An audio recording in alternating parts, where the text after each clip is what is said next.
So Aaron, we meet again. Last time we talked, it's been some years, like 7, 8 years since Social Network, and you talked about, you know, kind of your writing process, and I'm always curious about that. And I know in Social Network you were writing alongside the book being written. Yeah. How did this change with Molly's Game already being out there and you having a pen and script kind of? Well, it was interesting. What happened was, I think it was the week that the book came out.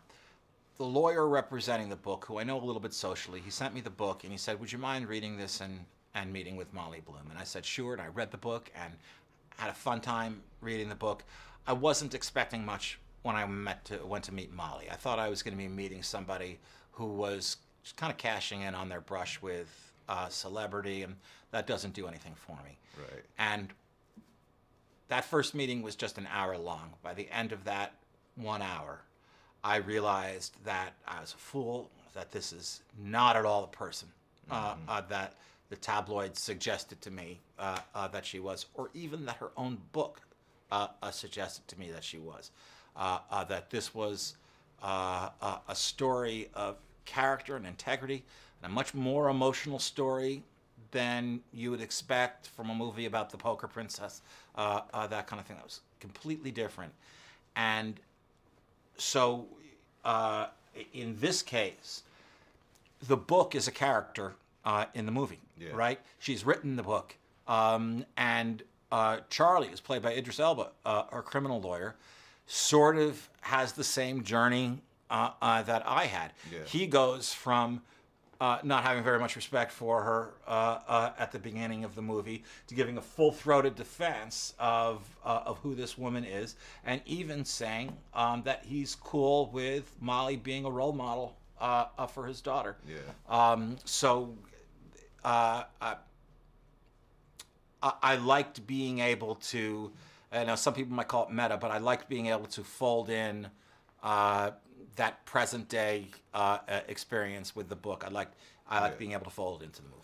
Now, you're a renowned writer, and I know you've written a lot of great prose on a lot of different things. But when you look at your subjects, it's been, you know, Fassbender playing Jobs, Cruz playing Lieutenant Caffey, and Zuckerberg being played by Eisenberg. It's all these male protagonists. How was it different writing for Jessica Chastain in this role, or was it any difference at all? It wasn't any different.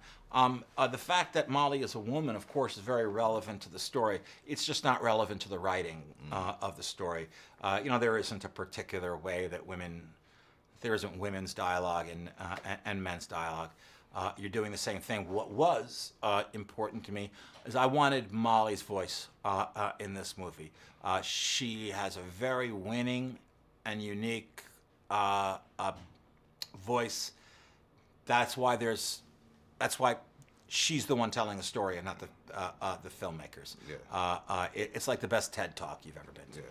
And lastly, I mean, this is your directorial debut, which I've followed you, and I was surprised to even know that. I felt like you must have directed some of these other great pictures. How was the challenge of writing and, you know, changing this story up to fit the vision you have, but then projecting the vision through the directing process? How was?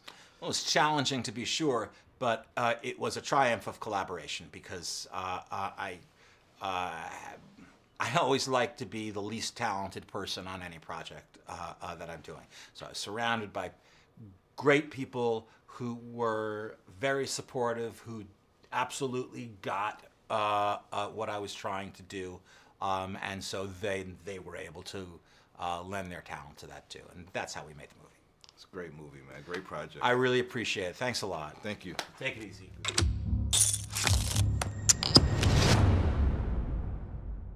I'm Molly Bloom.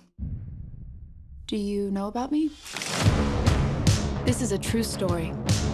You ran games in LA for roughly 8 years? Yeah. And then you ran games in New York for roughly 2. I haven't run a game in over 2 years, not to spoil the ending. But that's when the government raided my game and took all of my money, assuming all of it was made illegally, which it wasn't. In this room, you couldn't buy your win. I'm all in. You couldn't buy me, and you couldn't buy a seat at the table. Movie stars, athletes, billionaires, that's just the tip of the iceberg. You're not taking percentage of the pot? No. Keep it that way because you don't want to break the law when you're breaking the law. Am I breaking the law?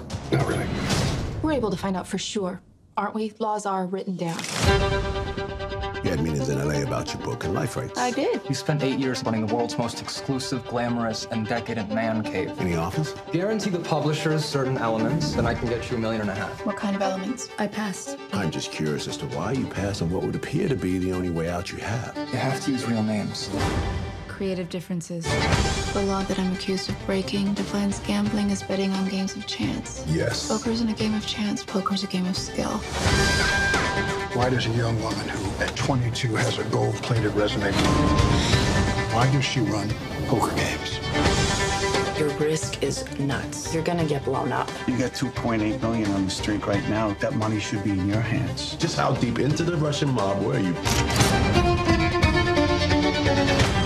There's a new offer on the table. Complete immunity. We hand over the hard drive. You've seen what's on those hard drives. Families, lives, careers will be ruined. Why are you in this alone? Where are the people you're protecting by not telling the whole story? It's not their names. I'm protecting Charlie. It's mine. Tell me why! Because it's all I have left.